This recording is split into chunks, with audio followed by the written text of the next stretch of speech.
గుట్కా తింటున్నారా? ఒక్క బాగా బుగ్గను పెట్టుకుంటున్నారా? దీనివల్ల నోటి మంట. సో దీనివల్ల వచ్చే కండిషన్ని ఓరల్ సబ్మ్యూకస్ ఫైబ్రోసిస్ అనే కండిషన్ని మనం పేర్కొంటాం. ఇది సిక్రెట్ చేసే ఒక ఆల్కలాయిడ్స్. ఇది ఆల్కలాయిడ్స్ ఏం చేస్తుందంటే ఇంక్రీజ్ ఫైబ్రోజన్ ప్రొడక్షన్ చేసి డిక్రీజ్డ్ కొల్లాజన్ ప్రొడక్షన్ అనేది ఫైబ్రోబ్లాస్ట్ చేస్తుంది. ఈ కొల్లాజన్ ప్రొడక్షన్ అనేది పెంచుతుంది. అయిపోయిన తర్వాత తీసేయాల్సిన కొల్లాజన్ని తగ్గించడం వల్ల ఎక్కువైపోయి మనకి ఈ మందం పడిపోతాయి.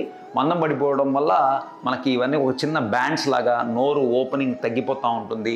లోపల ఏంటంటే మనకి రబ్బర్ బ్యాండ్స్ లాగా మనం ఫీల్ కావచ్చు.